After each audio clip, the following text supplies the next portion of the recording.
Saya, Mas Dewati, atas nama pribadi dan keluarga pada kesempatan kali ini menyampaikan permohonan maaf.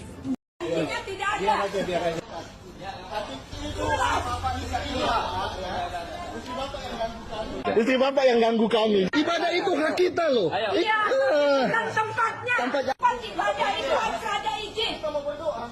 Harus ada izin. Mau berdoa minta izin. Aduh, Bapak memfasilitasi orang yang intoleran. Orang dilayang mati. Orang dilayang mati. Orang dilayang mati. Iya, akhirnya seorang pejabat tinggi daerah Bekasi, ANS, yang mencoba untuk melarang ibadah yang dilakukan umat Kristen di Bekasi, akhirnya minta maaf. Ini dia.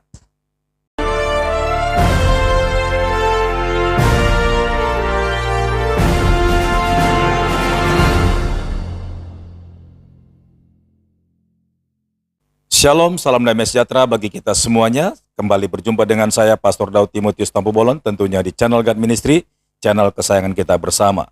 Ya, akhirnya seorang ibu yang bernama Masriwati, yaitu seorang pegawai ASN, aparatur sipil negara, eselon 3, akhirnya setelah didesak oleh Perserikatan Batak Bersatu, yaitu PBB, untuk segera dipecat dan jabatannya dilengsarkan.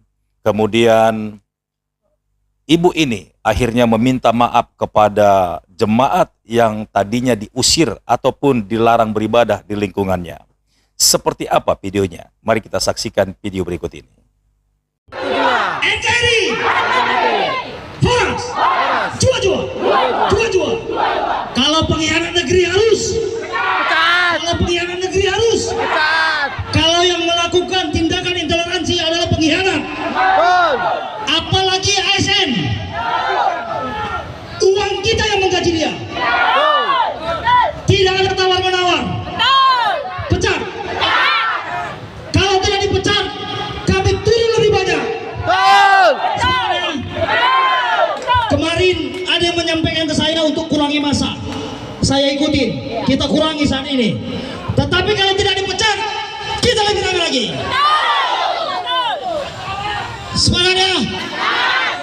Bapak Ibu sekalian, terima kasih Bapak Polisi, Bapak TNI, Bapak Praja, sahabat-sahabat kami. Kehadiran kami adalah bagian dari Kota Bekasi, bagian dari negeri ini.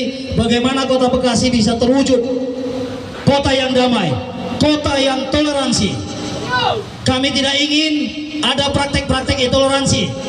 Kami sangat sayangkan ada seorang pejabat Kota Bekasi. Ini tidak tanggung-tanggung, pejabat Kota Bekasi. Kemana wajahnya Kota Bekasi? Pelakunya pejabat eselon 3, seorang kabit. Saya harap pemerintahan Kota Bekasi tegas. Tidak ada tempat, tidak ada ruang bagi ASN yang melakukan tindak-tindakan rasis intoleransi.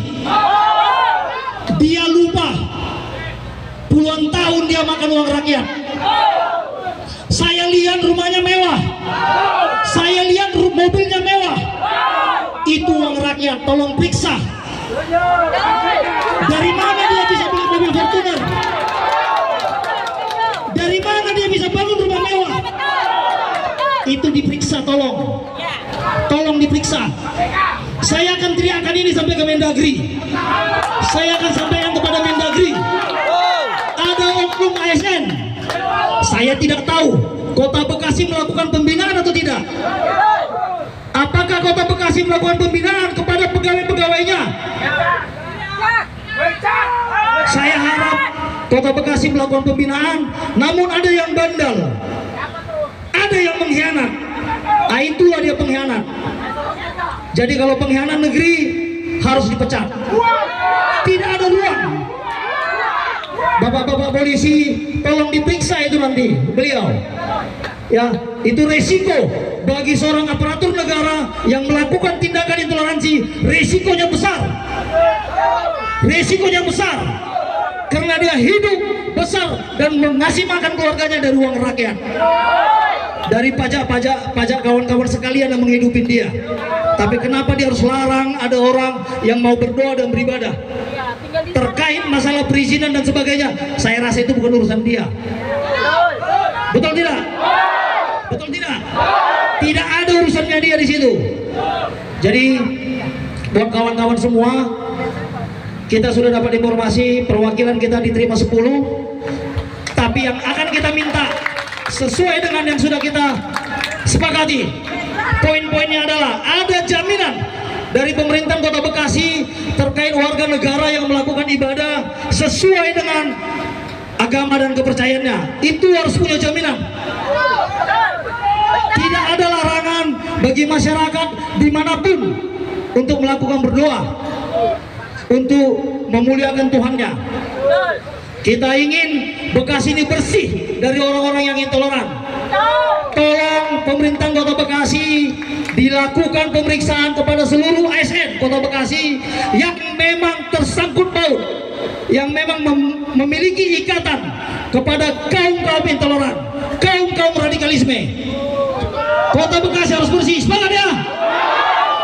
Dan tuntutan kita terakhir adalah pelaku ASN eselon 3 Kabid Pariwisata harus dipecat.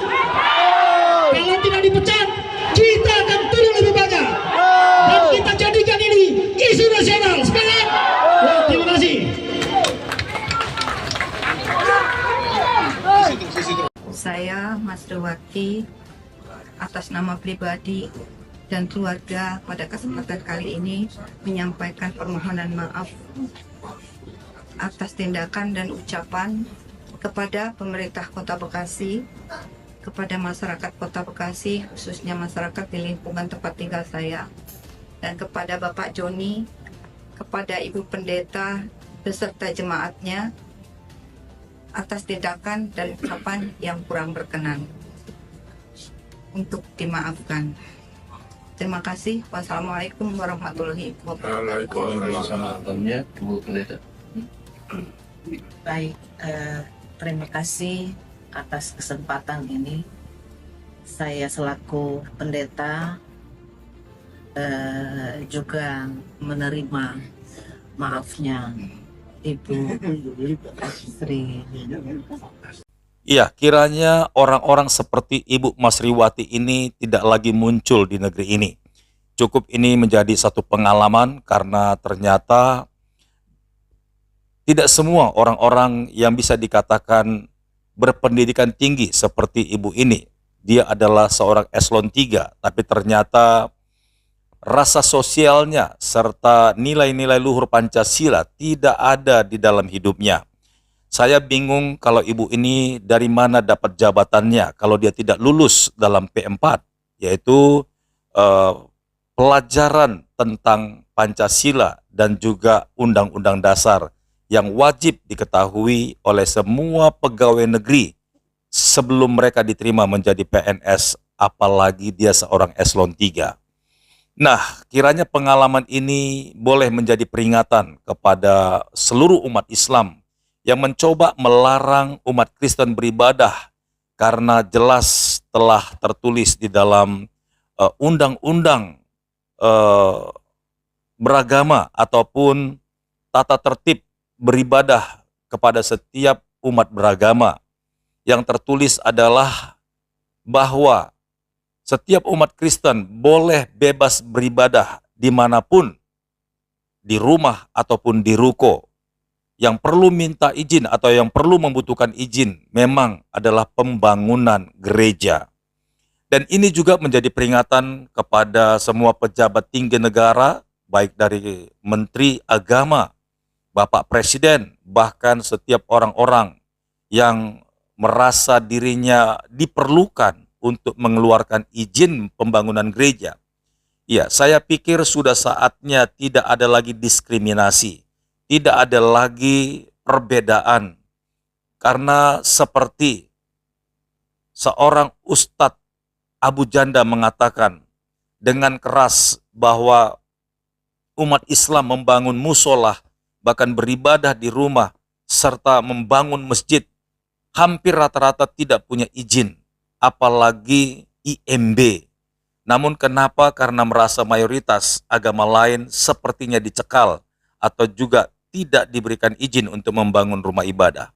Ini sama saja ketimpangan atau ketidakadilan, dan bisa dikatakan bahwa agama Islam tidak menurut apa yang telah diatur di dalam Undang-Undang Dasar 1945, bahwa di sana dikatakan bahwa seluruh umat atau seluruh bangsa atau seluruh rakyat bebas memeluk agama, bahkan tidak ada yang melarangnya karena sudah diatur. Nah, itu sebabnya semua agama harus tunduk kepada peraturan-peraturan yang telah ditetapkan di negara ini. Ibadah itu hak kita loh. Iya, kan tempatnya. Tempat ibadah itu harus ada izin. Terima kasih Pak Wali Kota Bekasi, Bapak Gani Muhammad telah gercep memberikan atensi pada kasus intoleransi oleh oknum ASN di Perumnas 2 Bekasi. Karena Pak Wali sudah berjanji investigasi duduk masalahnya, izinkan saya jelaskan legal standingnya dulu dari aturan SKB 2 Menteri. Dalam SKB 2 Menteri, pasal 1 butir 3 tertulis, yang perlu izin itu mendirikan rumah ibadat atau gereja dengan kata kecuali tempat ibadat keluarga atau rumah pribadi. Artinya, ibadah di rumah pribadi tidak perlu izin. Seperti Muslim sholat di rumah, begitu juga umat Kristen berdoa di rumah, keduanya tidak perlu izin siapapun. Dan tidak ada siapapun yang berhak melarang, mau itu Pak RT, Pak RW, Pak Lurah, camat sekalipun, karena hak kebebasan ibadah dilindungi undang-undang. Jadi, narasi rumah pribadi tidak boleh dipakai ibadah, ini adalah sesat, menyesatkan.